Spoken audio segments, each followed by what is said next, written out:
Bjorka dapat tantangan bongkar chat mesum HRS. Denny, hacker kok cuma comot. Fix, orang Petamburan ini mah. Ditulis oleh tim redaksi jurnal, dikutip dari berbagai sumber.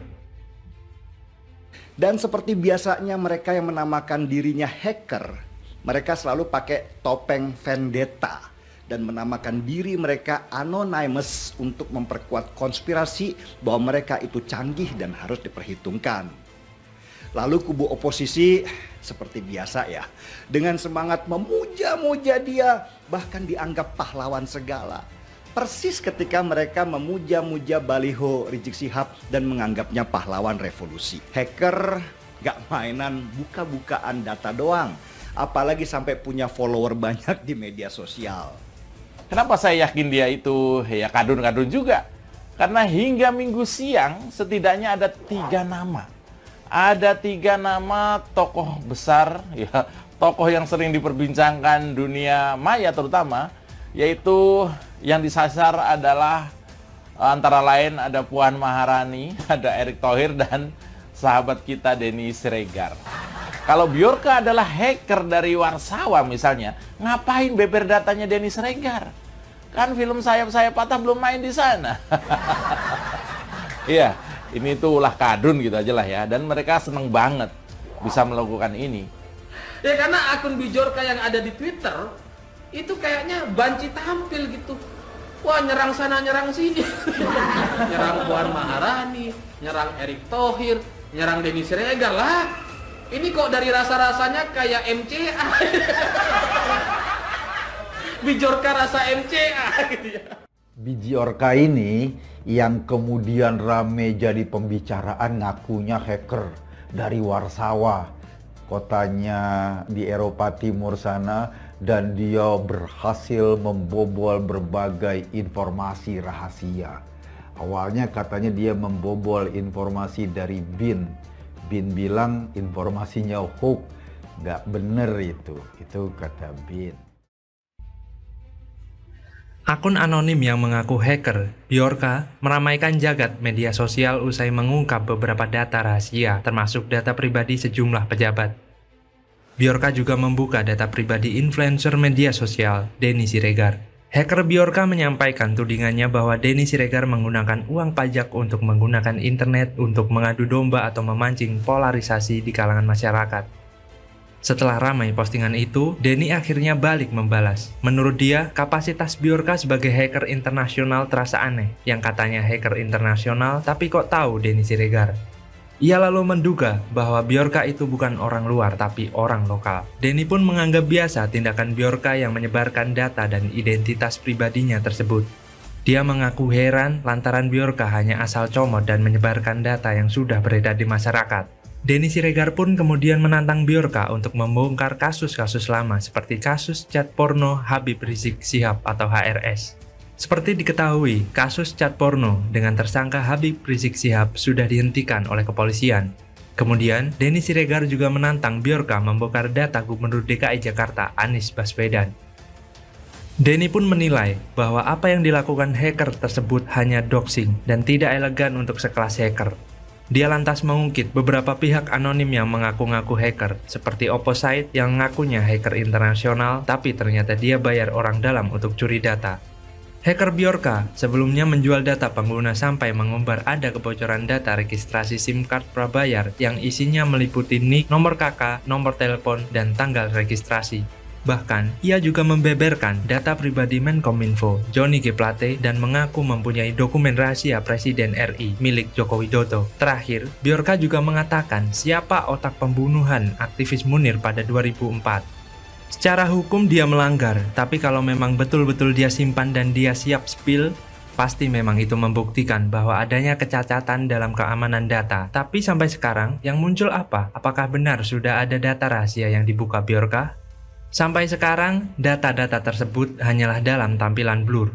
Jadi bagi saya, selama Bjorka belum secara gamblang membongkar data-data yang ia sebut sebagai data rahasia intelijen Indonesia, Bjorka hanya ngebacot. Kalau bisa, dia harus men-spill benar-benar itu data yang ada. Gak berani.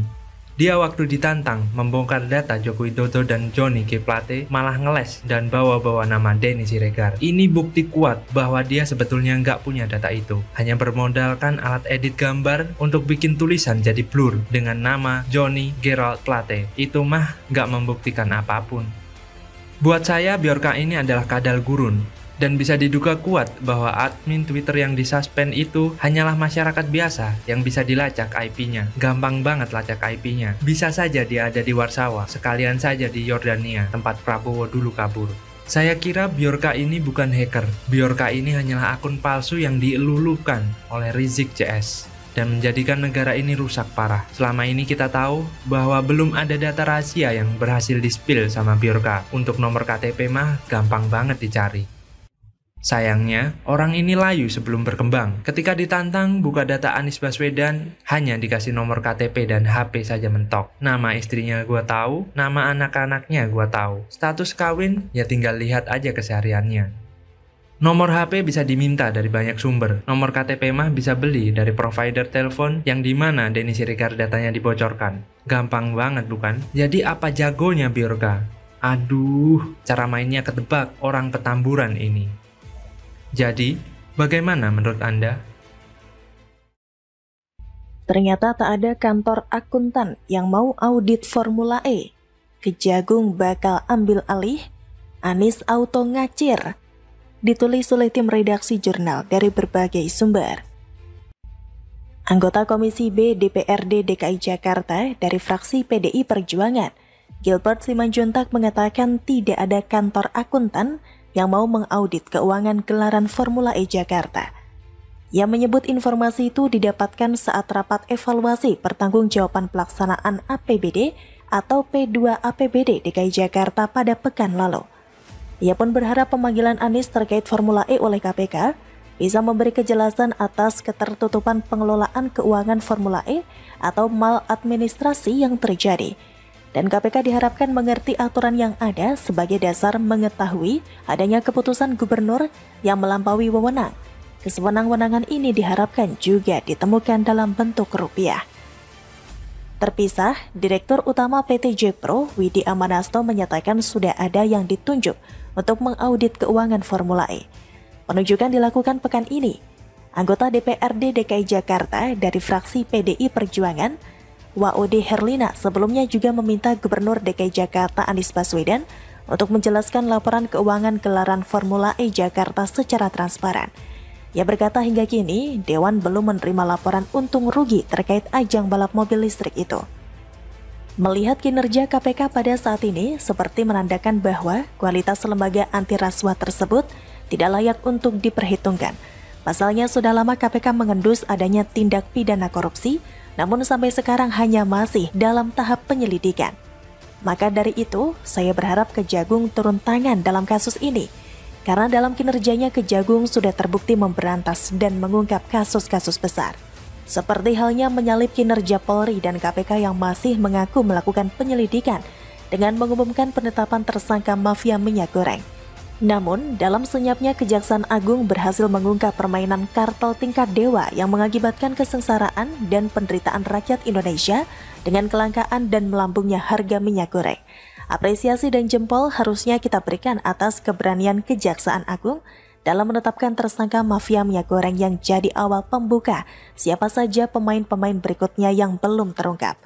Melihat keberanian Kejaksaan Agung, terutama ST Burhanuddin dalam mengumumkan langsung tersangka mafia minyak goreng ini, maka ada sedikit harapan jika Kejaksaan Agung melakukan hal yang sama, mengungkap kasus dugaan korupsi proyek Formula E yang mangkrak di tangan kepolisian dan KPK.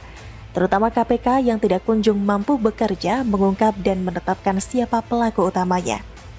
Kalau sudah KPK tidak bisa menangani, maka harapannya ada pada Kejaksaan Agung memberikan kejutan dengan tiba-tiba mengumumkan siapa tersangka kasus korupsi ajang balapan listrik Formula E, bukan?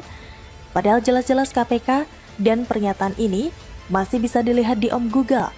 Pernyataan KPK soal keseriusan menangani masalah ini, namun mengapa masih saja belum juga ditetapkan sebagai tersangka? Karena kita tahu bahwa selain orang ini bermasalah dengan keuangan, dia juga bermasalah dengan politik identitas yang sudah jelas-jelas ia permainkan di DKI Jakarta untuk kemenangannya. Apalagi sekarang dia dinobatkan sebagai bapak kesetaraan oleh gereja. Safari politiknya begitu mengerikan karena yang dimainkan adalah politik identitas yang bakalan merusak tenun kebangsaan. KPK jangan jadi pengecut sampai-sampai Anies Baswedan pun ditakuti. Jangan kemakan sama kata-katanya karena kita tahu bahwa sudah banyak orang-orang penting di DKI Jakarta yang ditangkap dan saya duga itu dijadikan kambing hitam saja oleh atasannya. Entah bukti seperti apa yang dicari oleh KPK, banyak indikasi yang bisa ditelusuri untuk dijadikan bukti. Kekurangan pembayaran komitmen fee, turunnya komitmen fee secara tiba-tiba, hingga tidak adanya bukti pembayaran komitmen fee adalah beberapa indikasi. Kalau KPK kesulitan ya lebih baik serahkan saja kepada yang lebih mumpuni. Siapa tahu kalau diserahkan ke Kejaksaan Agung, buktinya bisa lebih cepat dicari. Janganlah KPK justru menjadi ajang kampanye gratis untuk Anies. Bagaimana menurut Anda?